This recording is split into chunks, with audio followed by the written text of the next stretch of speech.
Good morning. Please rise for the Pledge of Allegiance. I pledge allegiance to the flag of the United States of America and to the republic for which it stands, one nation, under God, indivisible, with liberty and justice for all. Please welcome Sophia with this morning's announcements. Good morning, everyone. Today is Tuesday, October 28th, and it's a white day. A reminder that students who did not have their photos taken last month for the yearbook need to stop by Fuller Stage tomorrow between 8:30 and 3 o'clock to have their photos taken. Seniors, if you have not had your photos taken, this is a great opportunity to have one taken for the yearbook at no cost. Juniors and seniors, Franklin and Marshall, Springfield College, and the University of Southern Maine are on campus today for a visit. Please see Naviance or Mrs. LaBounty for details and to register. Be sure to check in with your teacher before attending. If you're interested in joining the Nordic team this year, please attend a short meeting this Thursday at 3:05 p.m. in Ranger 213. We will be discussing equipment needs and the practice schedule. If you can't attend but are interested, please stop by Mr. Jolliffe's office located by the elevator on the first floor breezeway of Ranger Hall. Winter is approaching. The Daughters of the American Revolution Good Citizens Award and Scholarship Contest is intended to encourage and reward the qualities of good citizenship. This award recognizes and rewards individuals with good citizenship qualities of dependability, service, leadership, and patriotism in their homes, schools, and communities. These students are selected by their teachers and peers because they demonstrate these qualities to an outstanding degree. Please give a round of applause to this year's nominee, Ruby Tillotson.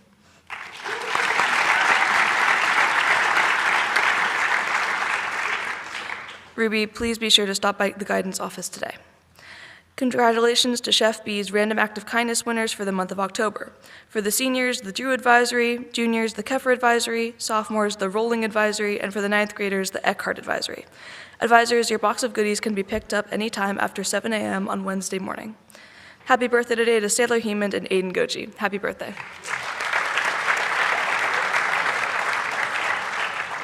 Have a good day, everyone.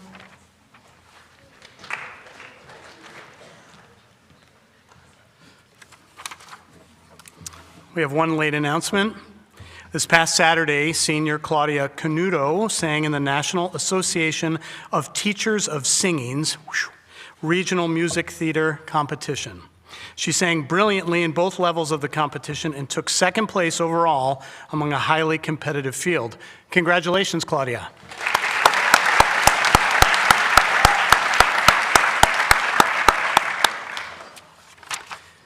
And now, with a message on Harvard Model Congress, please welcome to the stage Rain and Asa.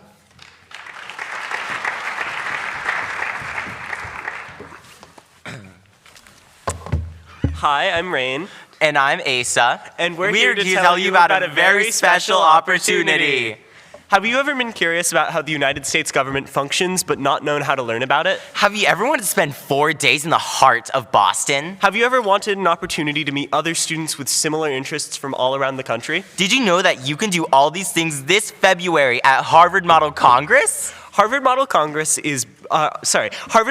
Boston is the world's largest congressional simulation run entirely by Harvard undergrad students for high schoolers. It will be happening from February 19th to February 22nd of 2026 at the Boston Sheraton Hotel in Back Bay, Boston.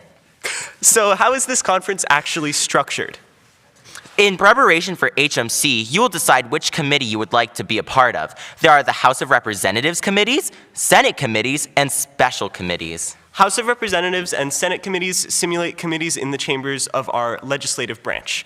Your committee will be something like, for example, Senate Banking and Housing, and you will focus on passing legislation relating to your committee topic. You will be able to work in real time with other students to write, debate, and vote on pieces of legislation. For special committees, you will engage in similar types of discourse, except topics for special committees range outside of the United States legislature, from West Wing to Media Team to NATO to the Historical Committee. From my experience, HMC is such an engaging way to learn about government processes. It really puts you in the middle of things and lets you take charge of your experience through the mediums of debate, discourse, and discussion.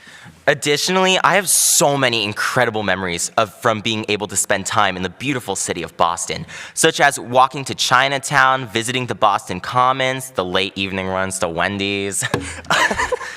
There are 24 spots on this trip, and the cost will range from $600 to $800, which includes food costs. There are scholarship opportunities available, and the application for those scholarships are due November 15th. All in all, HMC is a rigorous, engaging event where you experience and interact with the processes of government firsthand, and I would highly recommend it for any student interested in debate, discourse, or government. There will be an informational meeting about Harvard Model Congress tomorrow, Wednesday, October 29th, in Colby 303, Ms. Scavito's room, at 3 p.m. if you would like more information.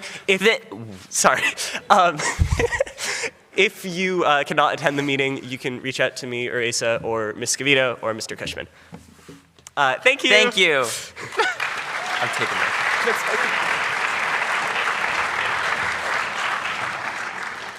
Thank you both. Great opportunity.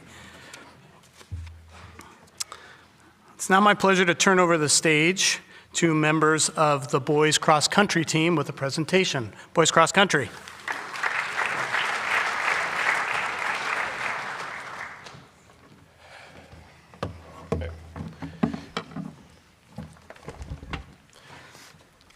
Good morning, St. J.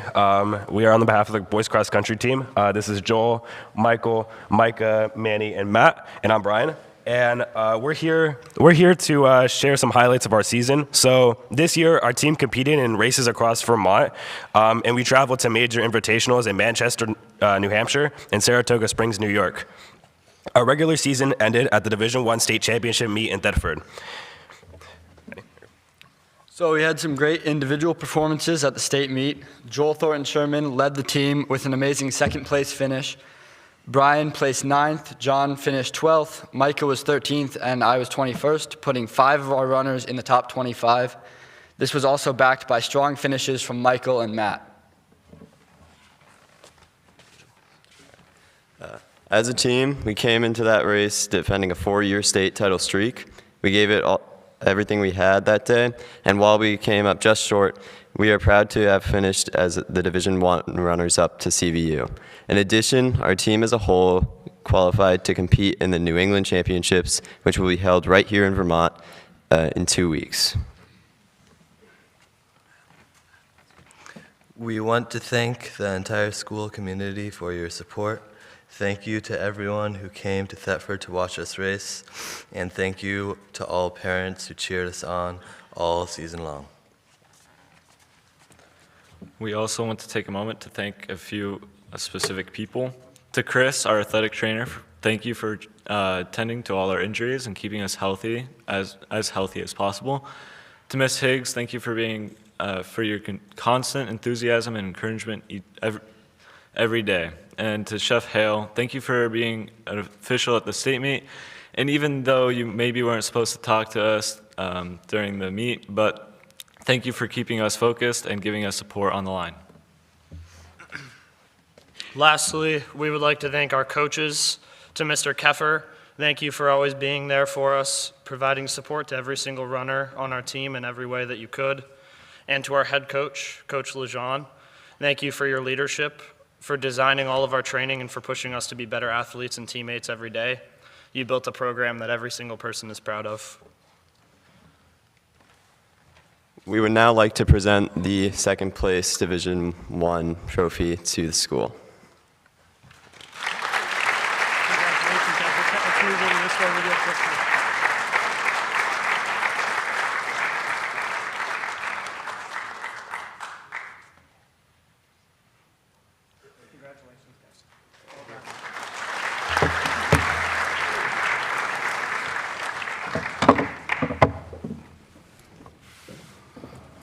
Great job. Quite a run to have the type of results that this team has had over the last years is really impressive. And so keep up the good work. We're right behind you as you go off to New England. So last week, I spent the last couple of days, unfortunately, away from the community on Thursday and Friday to go on a NEASC visit. I was on a visiting team, a small team of 3. I was over in Blue Hill, Maine, and it was about a 5-hour drive. It was a nice day to reflect on the drive over, and then on Friday, as I was trying to get back, it was a little more harried. I wanted to get back and be here for the evening's events. But I heard a phrase, and it's this that I want to share with you this morning. I heard a phrase used by one of my teammates on the visiting team, and they described a moment where the school we were visiting, they were having a challenge, and they were watching the community rally behind this, and he described the moment for the school as a foxhole moment. And it immediately, it was a term that a phrase I hadn't heard in quite a long time, but it opened for me a whole scenario that brought back some moments in 2004 for me. And I thought I'd share these with you because I think the idea of a foxhole moment is an important one. So in 2004, my family and I, we were living in Austria, and right around the holiday break, early December, I decided to go with a very good friend of mine who happened to be a history teacher at my school in Salzburg, Austria. We decided we were going to go on the 60th anniversary to the Ardennes forest in Belgium, and that we were going to do a historical tour around sites for Battle of the Bulge, and some people call it Battle of the Ardennes. But it's a famous, infamous battle that took place during World War II. And the conditions there were incredibly difficult. It was one of the coldest winters in many, many years. So the daytime highs didn't get above 25 Fahrenheit, and the nighttime lows in early December were around -20 on a few nights. So many men were called into this action. So at the time, the Allied front was moving across Europe, and the Ardennes was the point where the Germans had a counteroffensive into the Allied line and created a wedge, and that's how it became known as the Bulge. But many Allied and American troops were surrounded as the Germans closed ranks, and so for 10 days, Allied troops were surrounded. And so as I thought about that, and we went out in 2004, we did not camp outside as was our original plan, which was a noble one, but not a very practical one. But we went out during the days, and in 2004, as we traveled around the forests around Bastogne and the Ardennes, it was very cold. And so I was thinking about foxholes because we meandered out into the woods and we went to a small village, the town of Foix. Looks like Foy to you and me, but we went out to Foix, and there in the forest we went out and found the spot where members of the 101st Airborne Division had dug in above the town of Foy, where they would eventually break out and assault that town and overrun it. And the foxholes were still there from 1944. So they were very, very shallow. They didn't look like the 6 to 8 foot trenches, the foxholes that soldiers would have dug in 44, but they were still there, and there were scallop-shaped indentations in the earth, and it was really powerful to see how they were spaced out.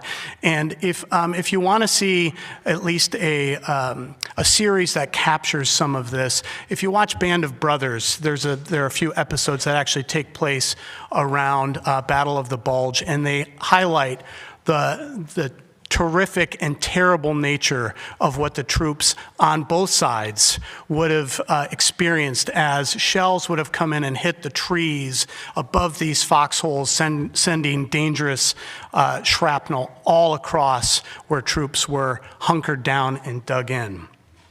And so as you can imagine, in the freezing cold and with these terrible conditions where life was being lost every few minutes, you can imagine that the folks that you shared your foxhole with were probably closer than family. So you're relying on each other to keep yourselves warm. For safety, you had to have a well-dug foxhole so you weren't endangered by the shrapnel. So this is really serious. And so as I come back to Maine and I think about the foxhole and the phrase, the foxhole moment, I actually thought, well, this has been a phrase that we've used in much less dire situations. So we refer to them simply as challenges. But still the concept applies where to succeed in a foxhole moment, you need to come together with the people who are in the foxhole with you. And so the phrase was meant to describe this school, but it made me immediately reflect on the fact that we have, at this time of year, many foxhole moments in our own community. We have the opportunity to come together. I think about our teams, I think about cross country and all the other teams that competed last week who had a common challenge that they had taken up. They had their foxhole moments. I also think a little bit, and again, less dire, the outcomes, the results were not nearly or anywhere close to life and death. They're just friendly competition. But I think about the foxhole moments that your classes had. And I reflect, and I know yesterday, I know there was talk around campus about the scoring system and the results of Spirit Week. But when we think about it, if you get to the crux of what last week was, it's really an opportunity to come together around a common challenge and bond. So again, as we have the discussions that might be a little bit upsetting to some of us, maybe not as much to others, but I'd like you all to think back on how you came together last week as a class. And I would venture that you all are a little closer with the folks that you worked with last week, and that's the real point. So as we come together as classes, as we come together as a school, we've shared a foxhole moment, and our bonds are tighter. And I hope that's the case. Have a great day. Faculty.